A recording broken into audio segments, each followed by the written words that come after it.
Selamat datang pemirsa, Anda kembali bersama Menyingkap Fakta. Kali ini, kami akan membongkar sisi tersembunyi dari sebuah peristiwa besar yang sedang menjadi perhatian publik. Setelah berbulan-bulan Gaza dipenuhi suara ledakan dan kendaraan tempur, ratusan personel asing kini direncanakan memasuki wilayah tersebut sebagai pasukan stabilisasi internasional. Namun, apakah mereka benar-benar datang untuk membawa keamanan atau justru menjadi kekuatan bersenjata baru di antara reruntuhan? Mengapa jumlah pasukan yang awalnya dirancang mencapai puluhan ribu justru dimulai dengan hanya ratusan personel?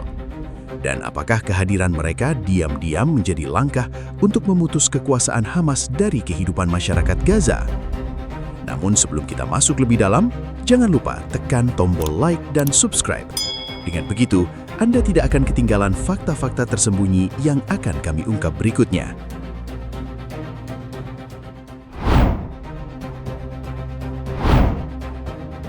Pada 17 November 2025, keputusan penting mengenai masa depan Gaza diambil jauh dari suara ledakan.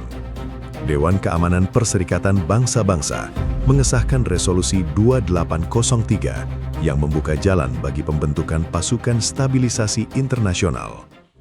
Tugasnya bukan sekedar berdiri di perbatasan.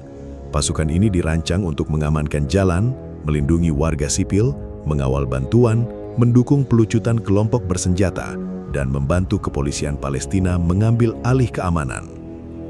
Di atas kertas, rencana tersebut tampak seperti jalan keluar setelah perang panjang. Namun tersembunyi satu perubahan besar. Keamanan Gaza tidak lagi dirancang hanya berada di tangan Israel, Hamas, atau otoritas Palestina. Sebuah kekuatan asing akan ditempatkan di antara ketiganya, sambil mengawasi wilayah yang masih penuh reruntuhan dan ketidakpercayaan. Di 10 Februari 2026, Indonesia menyebut kekuatan gabungan dapat mencapai sekitar 20.000 personil.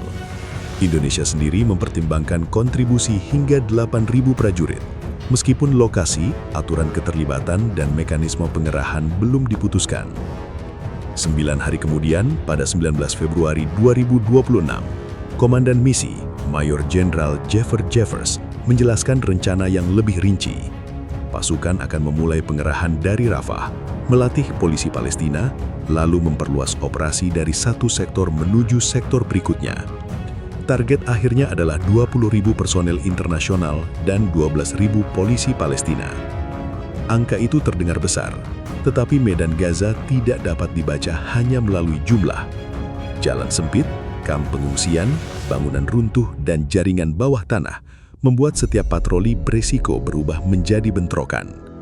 Lebih rumit lagi, belum jelas apakah pasukan asing hanya akan menjaga bantuan atau juga diminta menyita senjata dan membongkar infrastruktur Hamas. Perbedaan tugas tersebut dapat menentukan apakah mereka diterima sebagai penjaga atau dipandang sebagai kekuatan penduduk baru. Keraguan itu mulai terlihat pada 28 Mei 2026. Negara yang sebelumnya menjanjikan personil belum melakukan pengerahan besar. Indonesia menangguhkan persiapannya setelah perang dengan Iran memperburuk ketegangan kawasan. Komitmen yang terdengar kuat di ruang pertemuan ternyata jauh lebih sulit diwujudkan ketika pasukan harus benar-benar memasuki Gaza. Pada 15 Juli 2026, Maroko menjadi salah satu negara pertama yang mengubah janji menjadi perjanjian. Kontribusinya dirancang mencakup personel militer, kepolisian, gendarmeri, serta rumah sakit lapangan. Langkah ini penting karena misi tidak hanya membutuhkan penjaga bersenjata.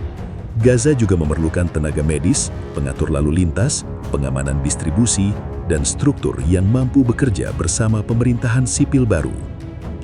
Kemudian pada 26 Juli 2026, Kabinet Keamanan Israel menyetujui kerangka yang memungkinkan pasukan internasional masuk.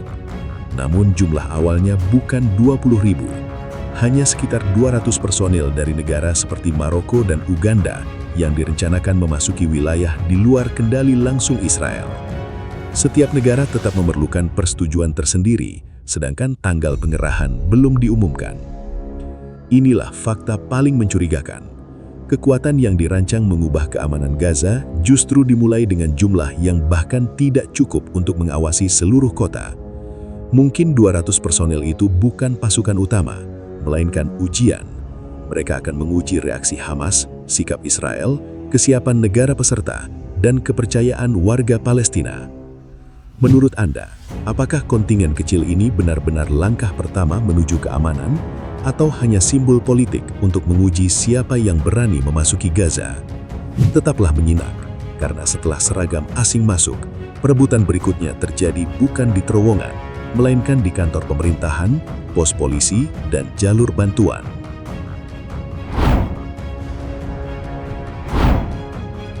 Pada 19 Februari 2026, perhatian dunia tertuju pada rencana pasukan asing yang akan memasuki Gaza.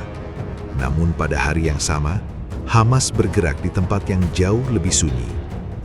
Bukan di terowongan dan bukan di lokasi peluncuran roket, melainkan di kementerian, kantor pajak, pemerintahan kota, serta kepolisian. Laporan pada tanggal tersebut menunjukkan bahwa Hamas menempatkan orang-orang loyal pada sejumlah jabatan penting. 5 gubernur distrik disebut memiliki hubungan dengan sayap bersenjatanya.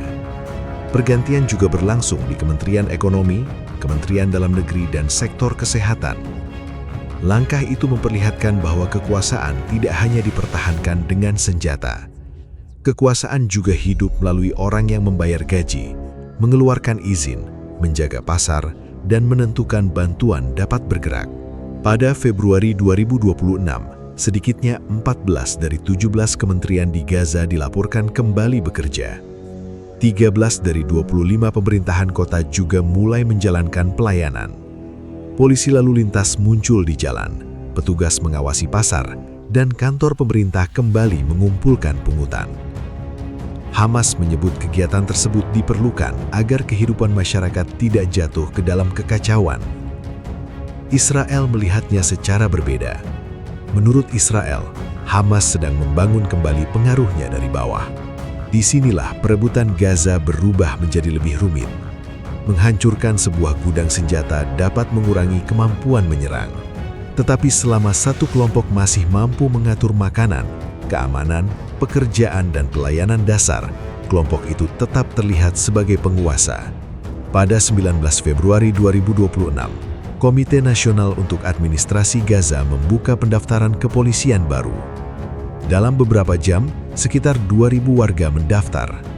Pelamar harus berusia antara 18 hingga 35 tahun, tidak memiliki catatan kriminal, dan dinyatakan sehat.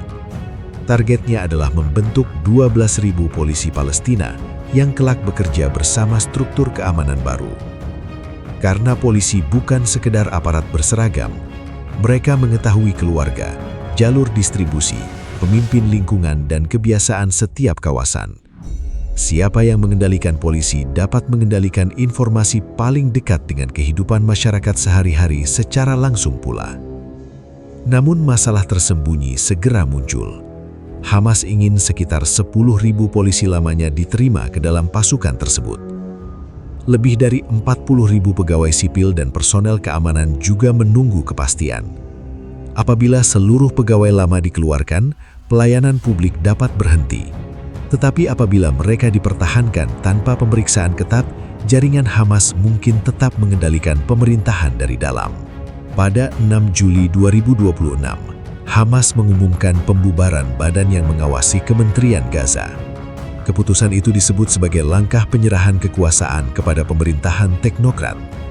Israel menolaknya sebagai manuver politik karena Hamas masih mempertahankan senjata, polisi, dan pengaruh administratif di wilayah yang dikuasainya. Kemudian pada 26 Juli 2026, sebuah serangan udara Israel menghantam kendaraan di Deir al-Balah. Kolonel Wael el-Ladawi, kepala keamanan internal Hamas di Gaza Tengah, tewas bersama Mayor Rames Abu Zraik. Israel menyatakan serangan menargetkan anggota Hamas. Pihak Hamas menuduh serangan terhadap kepolisian sengaja dilakukan untuk menciptakan kekacauan. Kematian seorang kepala keamanan tidak hanya memutus rantai komando. Informasi mengenai patroli, distribusi bantuan, jaringan lokal, dan pengamanan fasilitas juga dapat ikut hilang. Ruang kosong itu kemudian dapat diisi polisi baru serta pemerintahan teknokrat. Menurut Anda, Apakah mengganti polisi lama dan pegawai lama benar-benar dapat memutus kekuasaan Hamas atau justru memindahkan jaringannya ke dalam struktur baru? Tetaplah menyimak, karena perebutan berikutnya akan menentukan apakah pasukan asing menjadi pelindung warga atau penjaga bagi pembagian Gaza yang baru.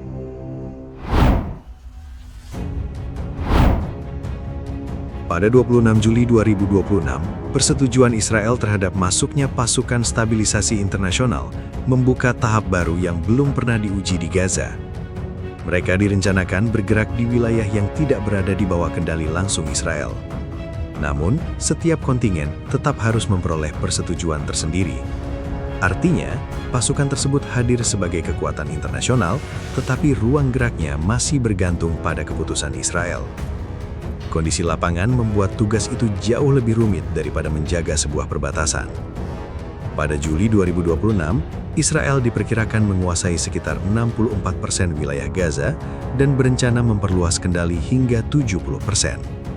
Hampir 2 juta penduduk bertahan di kawasan sempit sepanjang pantai, banyak di antaranya tinggal dalam tenda atau bangunan rusak. Di antara mereka terdapat jalan tertutup, puing, wilayah militer, serta garis kendali yang dapat berubah sewaktu-waktu. Pasukan asing dapat ditempatkan di jalur bantuan, rumah sakit lapangan, pusat distribusi, atau kawasan kemanusiaan percontohan. Di tempat seperti itulah misi mereka akan diuji. Menjaga truk makanan terdengar sederhana, sampai kerumunan kelaparan mendekati kendaraan. Mengamankan rumah sakit terlihat jelas, sampai pihak bersenjata dituduh menggunakan bangunan di sekitarnya. Setiap keputusan dapat menentukan apakah mereka dipandang sebagai pelindung, penghalang, atau bagian dari kekuasaan baru. Resiko terbesar muncul apabila mereka diminta melucuti Hamas. Tugas stabilisasi dapat berubah menjadi operasi tempur di jalan sempit dan permukiman padat. Pasukan yang datang membawa lambang internasional dapat berhadapan dengan kelompok yang mengenal lorong, bangunan, dan jaringan bawah tanah jauh lebih baik. Satu bentrokan saja dapat mengubah persepsi masyarakat terhadap seluruh misi. Bahkan sebuah kesalahpahaman di satu pos dapat memicu kepanikan, tembakan, lalu penolakan luas dari masyarakat setempat. Namun menghindari bentrokan juga membawa masalah. Apabila pasukan asing hanya menjaga fasilitas tertentu, sementara serangan dan kriminalitas tetap berlangsung di sekitarnya, warga dapat menganggap mereka tidak berguna. Kehadiran bersenjata tanpa perlindungan nyata hanya akan menambah pos pemeriksaan identitas, dan batas baru dalam kehidupan yang sudah terpecah. Pada saat yang sama, keberhasilan kecil dapat menghasilkan perubahan politik besar. Jika ambulans dapat bergerak, bantuan tiba teratur, pasar kembali aman, dan pelayanan dasar berjalan tanpa bergantung pada Hamas, hubungan masyarakat dengan kelompok itu dapat perlahan berubah. Hamas mungkin masih memiliki senjata, tetapi kehilangan peran sebagai pihak yang dianggap mampu mengatur kehidupan di atas permukaan. Inilah ancaman yang tidak dapat diukur melalui jumlah roket. Sebuah kelompok dapat mengganti komandan, memindahkan gudang, atau menggali terowongan baru. Tetapi ketika masyarakat menemukan sumber keamanan dan pelayanan dari pihak lain, pengaruh yang dibangun selama bertahun-tahun dapat mulai melemah. Meski demikian, pemerintahan baru juga belum tentu membawa kebebasan. Kawasan dapat terlihat tenang karena warga merasa aman, namun ketenangan juga dapat muncul karena setiap jalan diawasi, setiap pergerakan dibatasi, dan masyarakat tidak memiliki pilihan untuk menolak. Bagi keluarga yang kehilangan rumah, perbedaan seragam tidak berarti apabila mereka tetap tidak dapat kembali. Ukuran keberhasilan akhirnya bukan terletak pada jumlah negara yang terlibat. Warga Gaza akan menilainya dari air yang mengalir, rumah sakit yang menyala, makanan yang tersedia, dan malam yang berlalu tanpa ledakan. Menurut Anda, apakah pasukan internasional akan membuka jalan bagi keamanan Palestina atau justru membentuk sistem pengawasan baru di Gaza?